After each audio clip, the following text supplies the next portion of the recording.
Hey everybody, welcome to 906. If you're new here, my name's Mike. Thanks for stopping in and checking this one out. Today we're in the shop. It is cold and windy outside and I'm not going to do it. So I have a little project here. I'm going to take my Husqvarna 550 Mark II and I'm going to convert it over from the 325 bar and chain over to a 3/8 bar and chain. Pretty simple project. I just thought I'd make a video and show you guys how I'm going to do it. And then we're going to test it out and see how it works. All right, so the first thing I'm going to do is go ahead and take the 20-inch bar off the 550.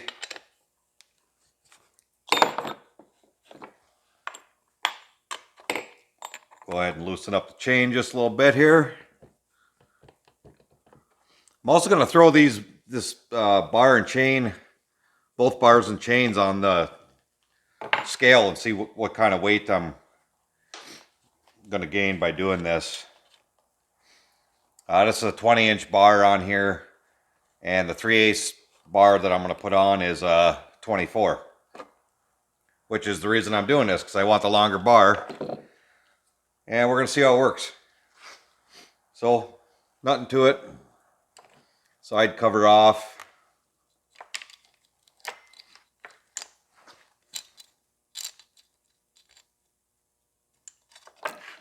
Chain off.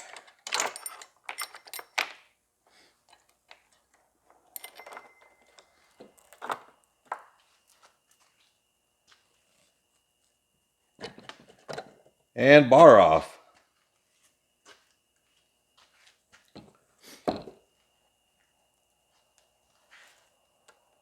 Say I'm going to throw these on the scale just to see how much weight I'm gaining. I'm sure it'll be a fair amount.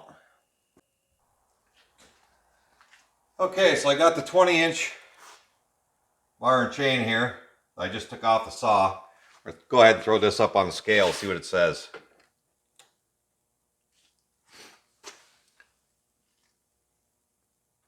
That is reading just over 2.5 pounds.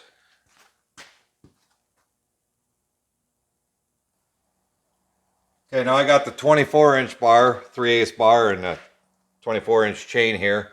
We're going to throw that up on the scale. See what kind of weight we got there. That one is weighing in at just a shade over 4 pounds. So we got about a 1.5 pound gain here. If I do like this setup, I'll probably go ahead and get a Sujihara or a Samara lightweight bar for it. In the past I've weighed a couple of those and they're about a pound or more weight savings on average. So I'll get you back over by the saw and we'll get this sprocket changed over. All right, back over to the saw. Now we got to get this clutch off. They do sell a handy tool that goes right in here and then you can run an impact on it. I actually made one out of a socket and I can't find it. So we're going to go with the old percussion screwdriver. Give it a whack. You want to make sure you remember these are left-handed threads on these. Now, that went too easy. So anyway, clutch is off.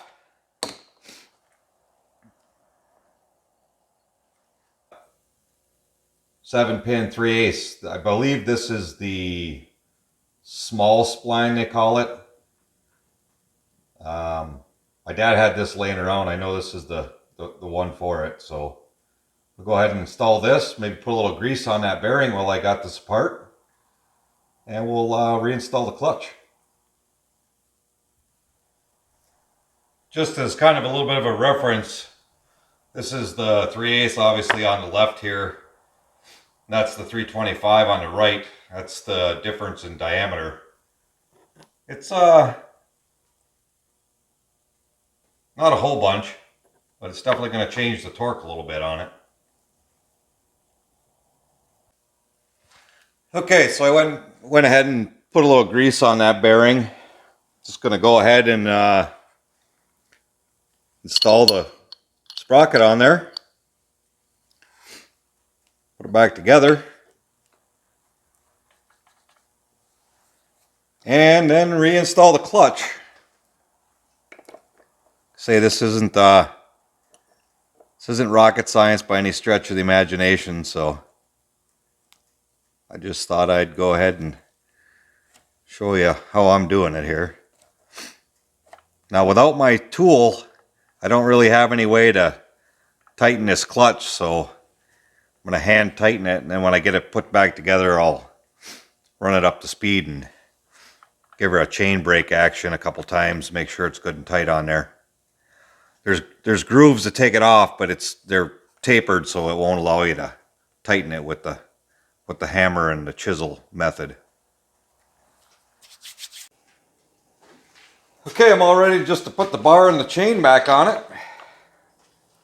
This is just a stock Husqvarna 24-inch bar. Small mount for this saw. Go ahead and get this on.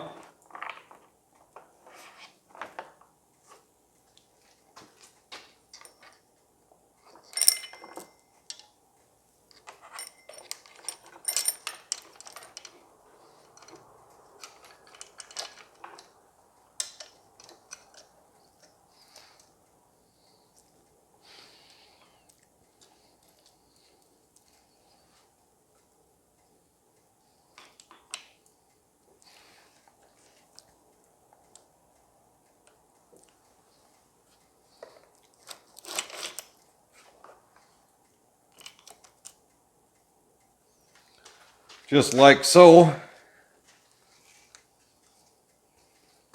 Reinstall this. Gotta back that off just a little bit.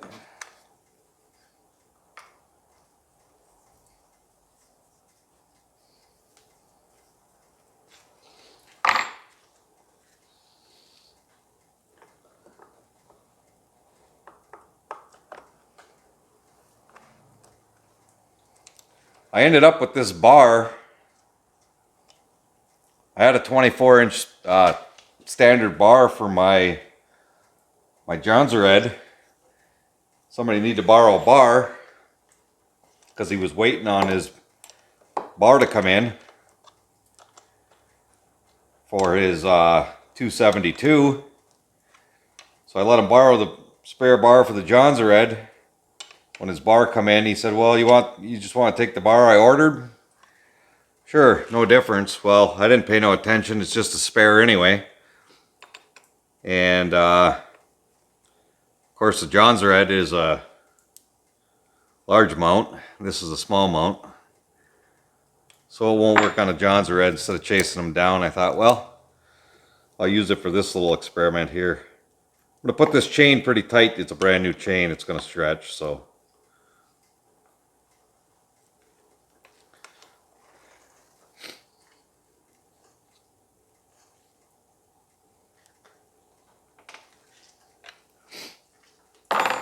There we go. Husqvarna 550 Mark II with a 24-inch bar on it. 3/8 chain. This does have adjustable oiler on it. I have it all the way. I had it all the way for the 20, so I'm gonna leave it like that for the 24. Now all we gotta do is fire this thing up, take it out to the wood pile, and see how it cuts. All right, let's head out to the pile and see how this thing cuts.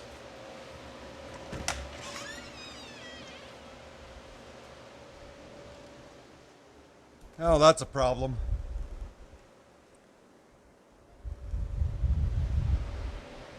I guess we're gonna have to wait till tomorrow to see how this thing cuts.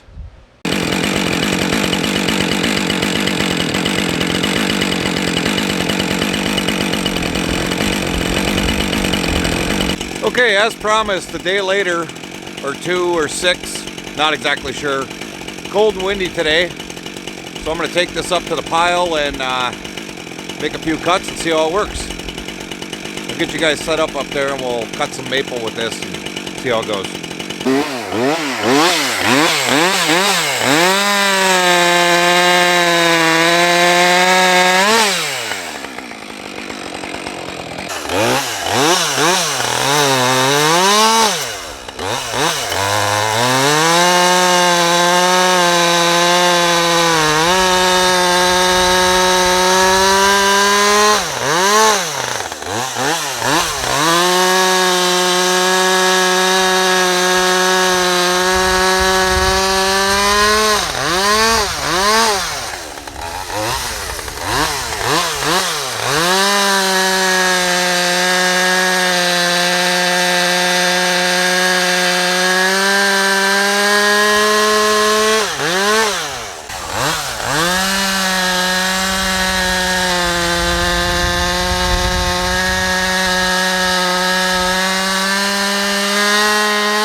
Well, I think it works pretty good. Seems like the chain is getting plenty of oil. Like I say, I got the oiler turned all the way up. I had it turned up for the 20, so I'll leave it there for the 24. So we'll see how it does in the next couple of weeks. I got a lot more firewood to cut, a lot more of that soft maple coming to the wood yard. So I'm going to go ahead and wrap this up. Thanks everybody for watching. Have a great day.